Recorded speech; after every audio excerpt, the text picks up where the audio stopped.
Are you curious about Leonardo AI, but feeling overwhelmed with its scope? You're not alone. I was recently a beginner too, curious and excited about the platform, but intimidated by all the options.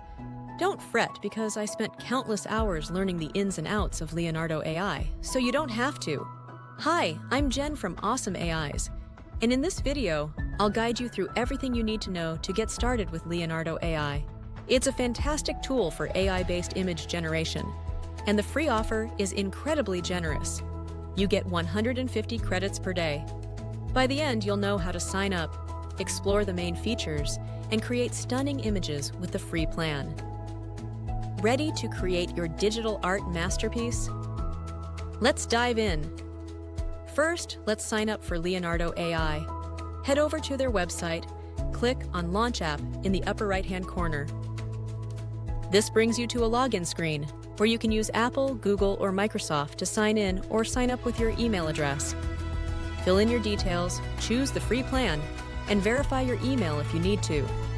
The free plan gives you 150 credits per day, which is more than enough to explore and create amazing images. Once you're logged in, you'll land on the dashboard. Here's a quick tour of the dashboard. On the left, you'll see the main menu with options like Home, Personal Feed, AI Tools, and Advanced.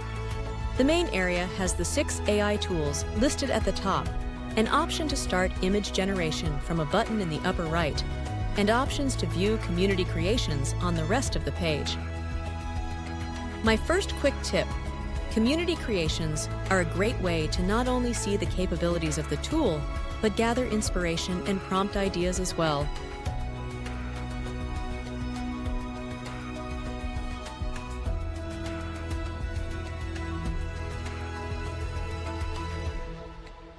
Before we dive into the AI tools, though, we need to understand what those fine-tuned models are under the advanced features. There are many different models available in Leonardo AI. Models are essentially different algorithms designed for various types of image generation tasks. The Leonardo team has developed many of them, but community members can also create and share models. There are options to browse and search for models and save your favorites for later. You can click on any model to get more information, see examples from that model, and go to image generation with that model.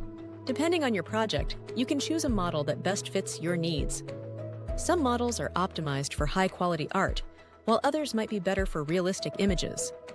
Understanding which model to use can significantly improve your results. Take your time to explore these models and see which one works best for your specific needs. Once you have a handle on how models work, the rest of Leonardo becomes a lot easier. All right, let's move on and generate an image. Click on Image Generation. Here you can create images by entering prompts or uploading reference photos. The left-hand menu has all of your options. First, select a preset, which is a pre-selected group of settings for the image, based on the type of image you want to generate. As you can see, there are 8 to choose from on the free plan. Selecting a preset will automatically change the preset style and model to the default options for that type of image, but you can still customize your generation even further by overriding the defaults. Next is the preset style, which is a way to fine-tune your selected preset. Contrast sets the color and light contrast. There are multiple image dimensions to choose from. You can't change the generation mode or the number of images on a free plan, unfortunately. Under Advanced Settings, you can choose a different model. This is different from the preset, which can be confusing. Remember, the model is the actual AI algorithm that is being used, where the presets are the settings that the model is given. You can also choose to add a negative prompt, which is things you do not want in the image. You can toggle transparency on to create an image with a transparent background, and tiling if you want to generate a pattern. Seeding is too advanced for this tutorial, so we're skipping it for now. Phew! Additionally, there are image-to-image guidance and elements to select. Click the button on the left of the prompt box to open these options. Unfortunately, image-to-image options are very limited on free plans. But as you can see, there are a lot of cool things that Leonardo AI can do, In short, you can upload an image to guide Leonardo's generation in different ways.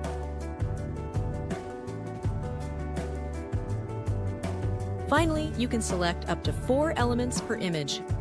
Elements are another way to customize the style of the generation in specific ways by adding elements of other models to the one you're using.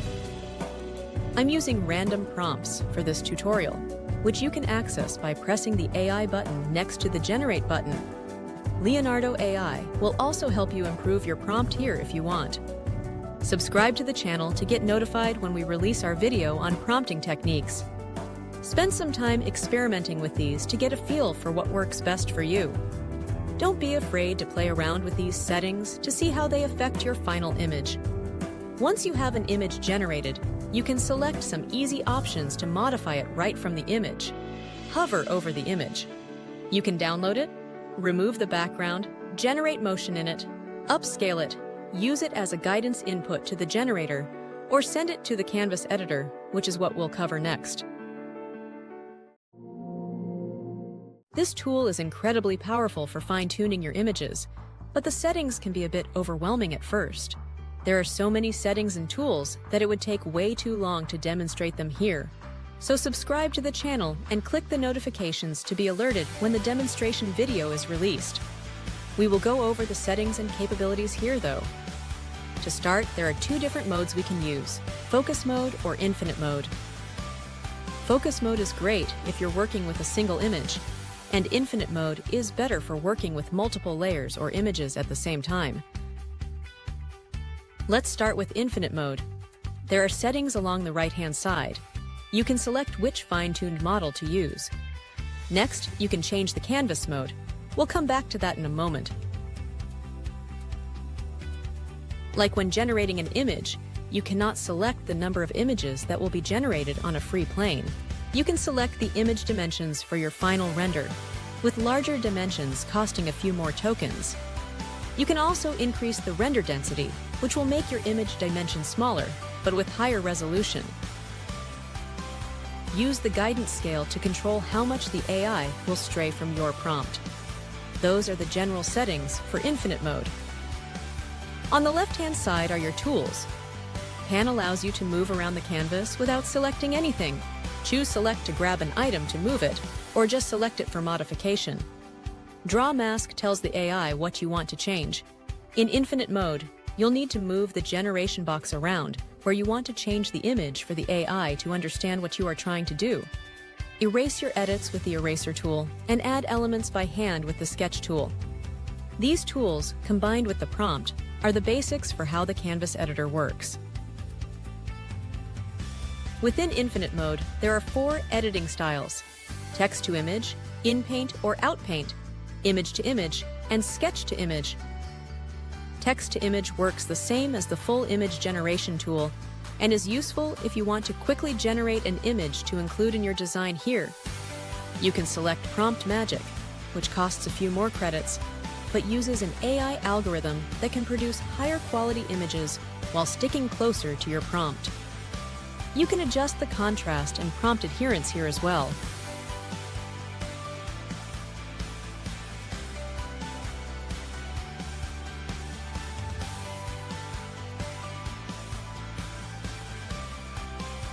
In paint or out paint allows you to paint things into the image or extend the image edges.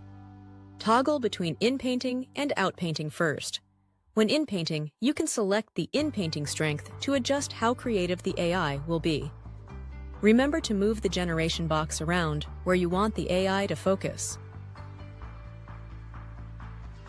Image to image is mostly the same, except you can add input images to help direct the output style. Scroll down to the ControlNet setting and select what you want the AI to focus on. The AI will generate a new image based on your inputs and prompts in the generation box.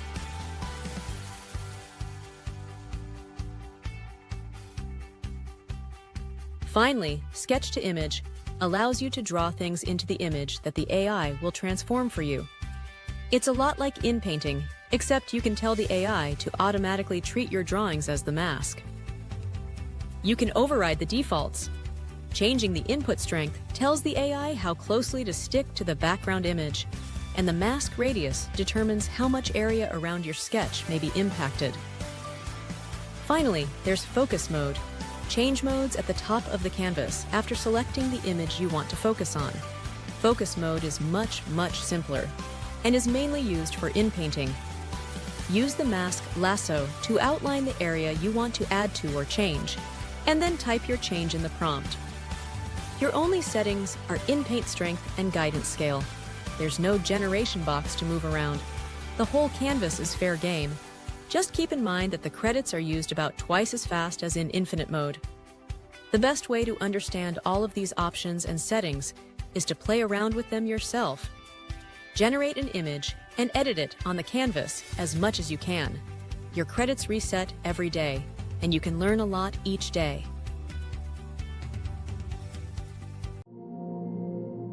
Now let's look at the real-time canvas. This feature allows you to see updates to your image in real time as you make changes. It's perfect for getting instant feedback on your adjustments and ensures your final image meets your expectations without expending massive amounts of credits to create new generations. There are two types of tools you can use here. You can inpaint with instant feedback or select draw. Each tool has very different functions and produces very different results. Inpainting is best for inserting things into the image, and the AI will only be dealing with your direct modifications. Draw, on the other hand, manipulates the entire image with the prompt. Let's look at inpainting first. The inpaint strength determines how much artistic liberty the AI will use when interpreting your prompt and inpainting. I frequently move the slider around to see the different results. I've found that inpaint strength below 0.35 works best unless I want to stray pretty far from my base image. You can also set the guidance to determine how much the AI will follow your prompt. For tools, you can generate, select, erase, and brush. Generate will add a new AI image generation into the image where specified. Select is for moving things around. Brush is what you use to inpaint here. I recommend placing a prompt in before starting your brushing. Simple, clear prompts work best. You can also select different styles, which is how the AI will interpret your prompt and drawing.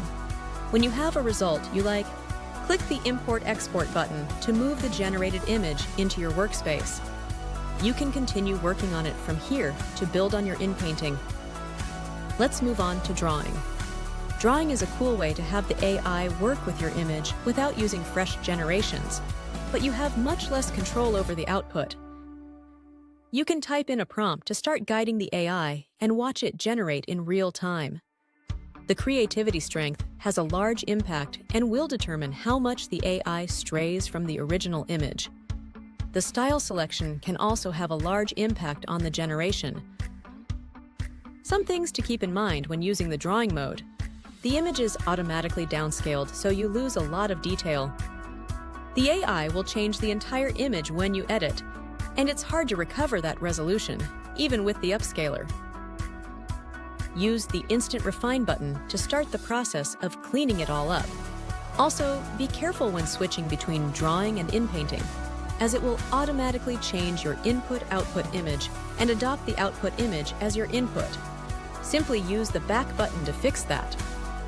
Real-time generation is another exciting feature. It allows you to generate new images quickly as you make changes to your prompts or settings. This is particularly useful for iterative processes where you want to try out different ideas rapidly. This feature saves a lot of time compared to traditional methods, where you might have to wait for each generation to complete before making adjustments. You don't have many options to fine-tune the design, and the quality is lower, so this is not where you go to generate AI art. However, it's great for stock footage type basic images, and you do have control of the overall style with many different genres and elements to choose from. Next is the motion feature, which adds dynamic elements to your images. You can create simple animations or add motion effects to your artwork. This feature is great for bringing your images to life and making them more engaging. You can access the tool from many places throughout the site. Select the image you want to add motion to, or from the image itself, and select the Image to Motion option.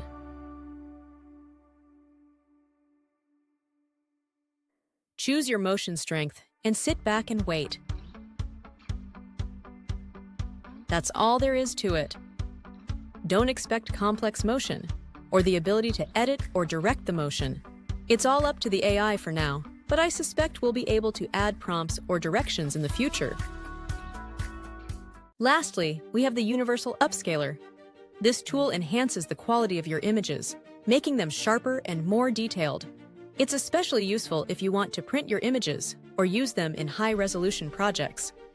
By upscaling your image, you can ensure it looks great even at larger sizes, which is perfect for things like posters, prints, or other high-quality outputs. This is another tool that is pretty simple to use. Select the image you want to upscale. There are a few options on the left side. You can choose a style which will impact how the finished image looks stylistically. Creativity strength determines how much the AI might stray from the original image, and the upscale multiplier determines how big you want the image to be. You can give some prompt guidance if you want, by using the prompt to tell the AI what the image is to help guide it.